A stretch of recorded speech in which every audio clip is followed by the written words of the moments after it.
Today's video guys, I will introduce to you Minitool Movie Maker. In this video guys, papakita ko sa inyo kung paano gamitin itong Movie Maker at ang kagandahan dito guys, even you don't have any knowledge in video editing and if you are first timer to use this program, this is very suit for you. Napakadali lang ang paggamit nito dahil it's very super simple and easy to navigate. So before we start the video guys, papakita ko muna sa inyo kung paano i-download at maka-avail sa products na ito. First, punta lang tayo sa website ni Minitool Movie Maker. Ilalagay ko sa description ang link sa video na ito. Alright, so let's start. Alright, so this is the main website guys of Minitool Movie Maker. So dito guys makikita nyo, ito na yung pinaka-latest version nila which is yung 5.0. Okay, so dito guys pwede natin i-download ng free and compatible siya sa Windows 7, 8, 8.1, and 10, and Windows 11, the new version of operating system. Alright, so dito guys makikita nyo yung mga features nila. Pwede nyo basahin to. Okay. Okay, so pwede nating i-download ng free at masubukan tong website na to, no? Okay, so may mga guides and basic tutorial din dito na pwede nyo panoorin. Alright? So, click nyo lang yung free download guys, no? And kung gusto nyo makita yung pricing nila, punta lang tayo dito sa pricing. Alright, so dito guys sa plans and pricing. So, meron tayong free edition, monthly subscription, annual subscription, and ultimate plan. Okay? So, sa free edition guys, makikita nyo, it's totally free. Okay, all video effects, text elements, etc. Export 1080p videos, exports video without watermark, no?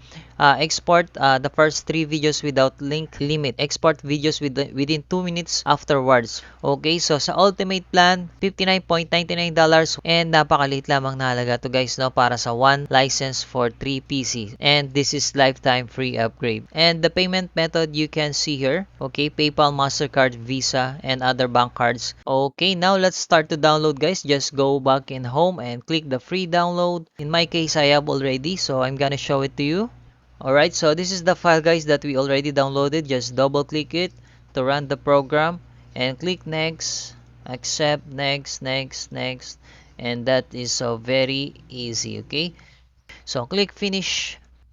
Alright, dito guys merong option, new project, open project, movie templates. So dito sa movie templates guys, pwede tayong mamili ng mga ready-made na templates. Okay, so depende yon sa occasion. Let's say for example, meron pang Christmas, ayan, makikita nyo dito, travel, wedding. Okay, so full future mode, ayan, click nyo lamang yan. Ito yung pinaka-timeline natin, no? We can add video, picture, and audio tracks. And dito naman guys sa taas, makikita natin yung preview screen. And dito naman sa left side is the project panel where we can import our media files. And at the top guys, pwede nating magamit yung mga full features dito like transition, effects, text, motion, and elements. Okay, so let's start guys by importing our media files. Okay, so meron na tayong dinownload dito for testing. Click lang natin yan. So dito guys, hindi lamang 1080p ang pwede natin i-export. So pwede nyo i-check yan dito sa details. Ayan, makikita nyo 3840 by 2160. So almost 4K resolution na siya, no? Pwede nating i-import dito yung mga high quality. Okay, so let's say for example, ayan yung video. Try natin, no? Open. Then, ida-drag lang natin to guys dito sa timeline. So, itong track na to guys ay para sa pictures and movie. Okay, so ito yung icon for movie and ito naman yung icon for audio track. Alright? And lagay natin tong second video clip and the third video clip. So, ito guys yung pinaka-selection natin sa timeline, no? Itong color blue lines na to. So, ito-drag lang natin yung sa pinaka-umpisa. Then, click natin yung play. Okay, so dito guys sa right side, pwede natin i-adjust yung video property like contrast, saturation, and brightness. Okay, so post lang natin and then try natin siyang i-adjust yung contrast. Ayan, so nakikita nyo, may pagbabago sa screen and yung saturation. Ayan, medyo tumingkad siya, no? And yung brightness, so kung medyo madilim yung picture or yung video, pwede nating i-adjust yung brightness niya. So wag naman sobra kasi medyo hindi na maganda yung result. Okay, so medyo sumobra rin tayo sa saturation, no? And pwede nating i-reset kung meron kayong pagkakamaling nagawa. Kung hindi kayo satisfied, pwede nyo i-click yung reset. Okay, and dito naman is yung rotation. Ayan, so pwede nating i-flip and vertical flip. Ayan, so napakadali lang talaga guys itong mga menu din. Okay, and speed. Okay, so dito sa speed guys, pwede nating i-adjust yung video natin, yung speed. Okay, so let's say for example, gusto natin ng medyo mabilis. Ayan, so nakita nyo, nag-compress siya, naging 2 times yung speed niya. Okay, so pag pinlay natin yan, okay. Okay, so dito naman yung audio. So kung may audio yung video natin, pwede nating pahinaan yung volume sounds and yung fade in and fade out. Okay, so pwede nating i-reset ulit para bumalik sa dati.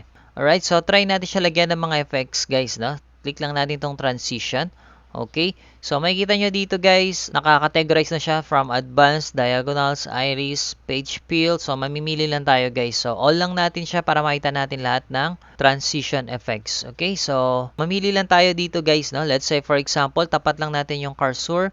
Ayan, so makikita na natin yung effects, 'di ba? So ayos na ayos. Let's say for example guys, no, try lang natin 'to. Drag lang natin tong blind transition dito sa transition track. Okay? And try natin to. Drag lang natin ulit dito sa transition track. And then, drag lang natin to guys para matry natin. No? Play.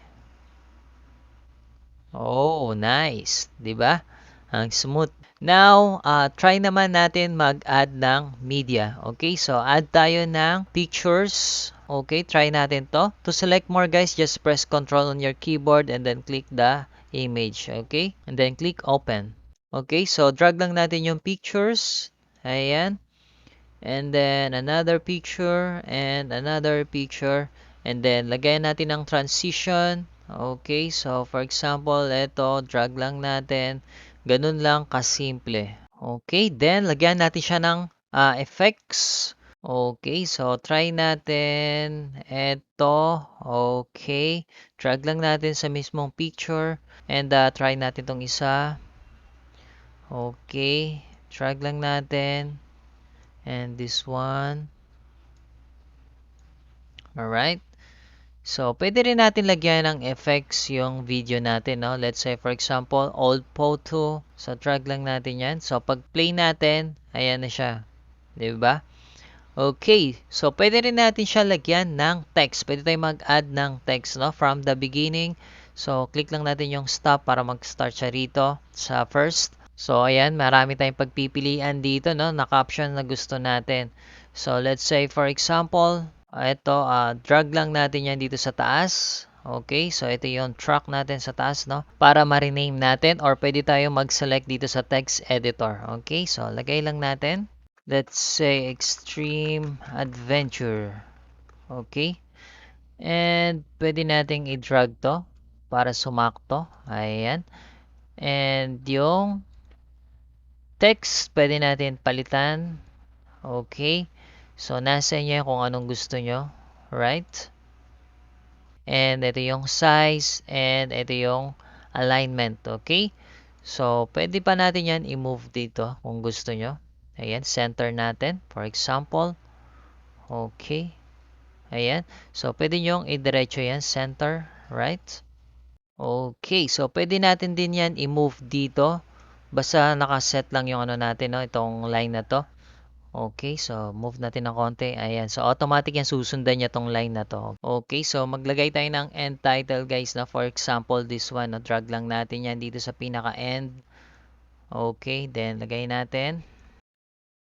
Okay, then pwede natin i-maximize using drag lang. Okay, then select natin itong text sa baba. Palitan din natin. So, let's try to play again. Drag lang natin ulit to and then play. So, pwede tayong mag-add ng transition, no? Transition. Lagyan natin ng transition. So, gusto ko ito. Advanced Mosaic.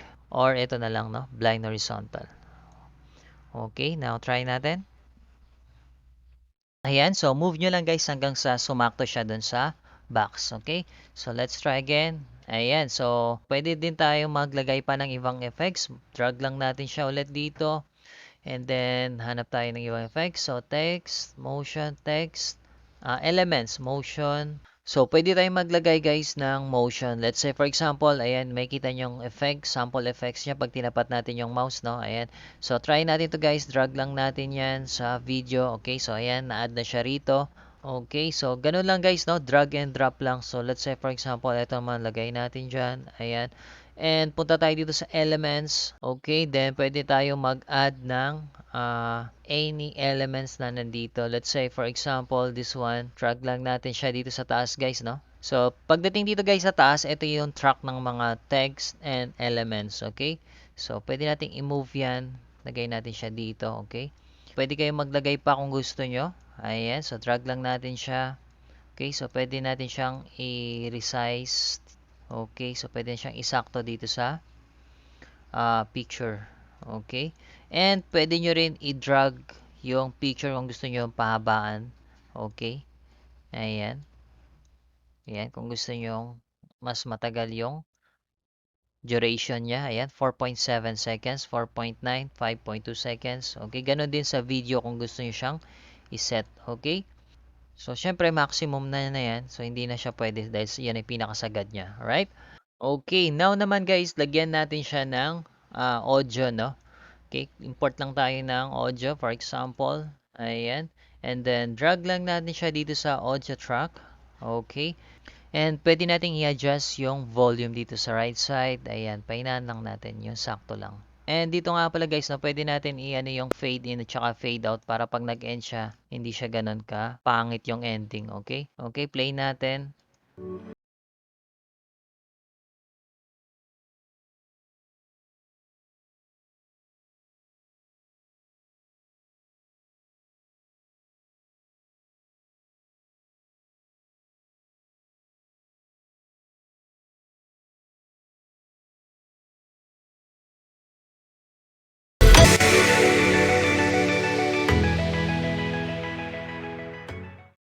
Alright, so 'di ba nakasakto yung fade out natin, no? Hindi siya agad nakakat yung background natin na music. Okay, so pwede na natin siyang i-save guys. Punta lang tayo dito sa menu, then file and save project. Okay, and lagay lang natin yung file name and then click save. Okay, so export na natin siya ngayon guys, no? So click lang natin yung export.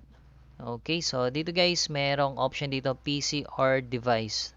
Okay, so kung gusto niyo na resolution ng pang mobile phone, iPhone, ayan, iPad, smartphone, TV, Nexus, PS4, okay. And pwede nating i-save, okay, yung output natin, location kung saan nyo gustong i-save, and resolution. So, pwede nating i-adjust yung resolution, okay.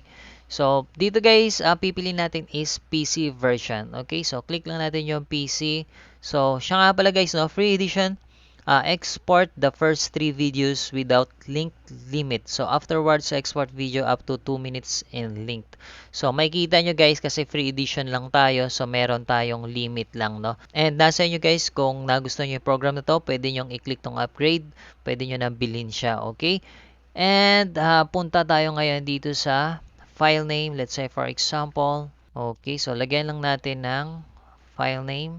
And format, so MP4 guys is the most common format. And save to location, so I will put on the desktop para madali natin siyang ma-access. Okay, and resolution, so sa resolution guys, pwede nating papalitan. Okay, H264 NVNC. So, nakadepende yan guys sa hardware nyo. So, leave as default nyo lang yan. Okay, then resolution. So, gusto nyo na mas mataas pa na resolution. The higher the resolution, mas maganda yung output nya, no?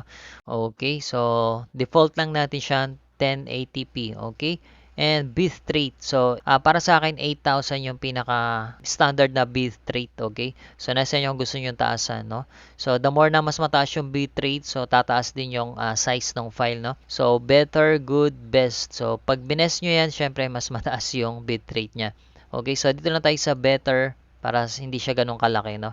Okay, so, click lang natin yung okay, and then click natin yung export. Okay, then wait lang natin yan, no? So, ito yung size, 62 megabytes. So, napakalit lang kasi maiksi lang yung video natin. Alright, so finish already. Now, let's check. Find target. Okay. So, heto na siya guys, no? Final video. So, pwede natin siyang i-try to play. Okay? Tingnan natin yung output.